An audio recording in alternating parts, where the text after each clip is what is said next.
Our number 20 favorite Zelda song of all time is one of two songs in the top 25 that only received one vote. So it was a very high vote. We went from 5 votes, which is the first time we've seen it, and we won't see that again for a while, to 1 vote.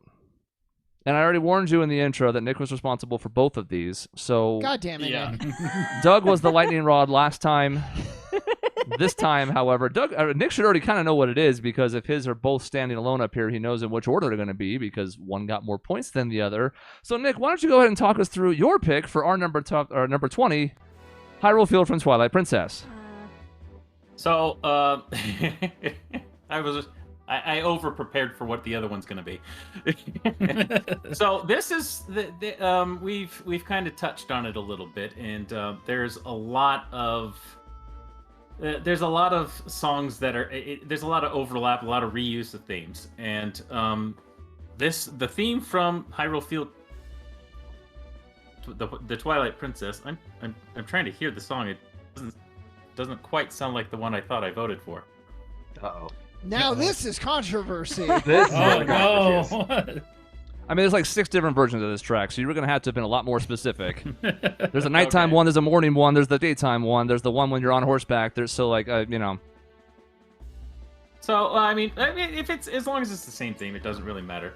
Like I went through all the various versions of the song that I liked, and I didn't want to put multiples of this particular theme in various parts of my list, even though a lot of them were good in their own right.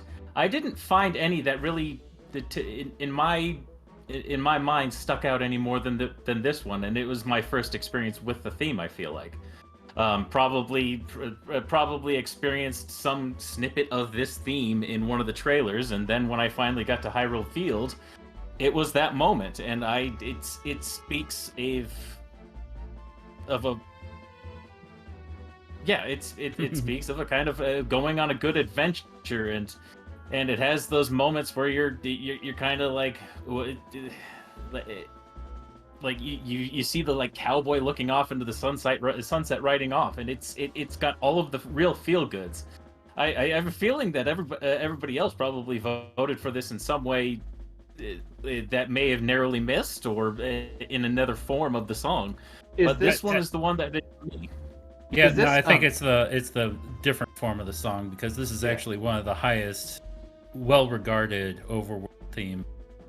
Is this the theme right basically when you are no longer a wolf in this? It's been a while since I played this one, so I'm trying to remember the timing of this, but it feels like you're actually out in the world of Zelda and being like, okay, this feels like a Zelda game instead of like I'm stuck in And this you're a wolf. boy again. Yeah, it's You're not a a farming boy. simulator anymore. I'm not catching ox that are running wild and throwing them to the side. I'm actually out doing an adventure. That's cool. Wow, sick. Yeah. I almost voted Oh, for yeah. this. This was on my list at one point. It didn't quite make the cut, but yeah, this overworld theme is very good. It's appropriately epic and grandiose, and Hyrule Field was, I mean, the games just keep getting bigger and bigger as they go on, but this game was also like pretty big feeling at the time. 2006, kind of a big deal. So you get that sense of adventure. It's kind of like playful too in spots, which I'm like, that's weird for this game. Trying to be so dark, so edgelord, but like this theme is like very epic, sort of happy, jaunty. That's true. And the different versions, they have some that are not quite so happy, but this is the main one, obviously. And even the nighttime one's actually very different for the most part. But still, I think this is one of the greatest successes of this game. This was also a near miss for me. It was one of my last cuts. So it's a great song. It has the hint of the regular overworld theme in it, in that one part. And like one of the biggest strengths, I think, obviously people have talked about Twilight Princess and maybe having too many niche items. One of its strengths, though, was that when you were going around the overworld, you could sort of see the use for those niche items. Like, you go out and see a piece of heart on a faraway island, you're like, well, I only have one claw shot. Now, what am I supposed to do to get to that? Well, there's a thing coming later, so stay tuned. So when you're going around the overworld, that's great. And then when the one time you use a spinner, you're like, oh, maybe this wasn't great. I do like the song, this version of the song that has the choir, even though it's a mini choir. It's I think my favorite version of the song. It was my favorite, too. That's why I think I picked it. I don't remember if Nick specified or not. So he'll have to be disappointed, but then again, he's the one who got on the list, and nobody else voted for it. So we're all disappointed. We're all disappointed together. Maybe Oh, in post, you just wait. Maybe in post we'll put the song that Nick was thinking of, so you guys can all understand. Maybe which in one. post we'll edit this out completely and replace it with a different song. There you go. Hey, Dave, Death Mountain's back on the menu. Yes.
Bye.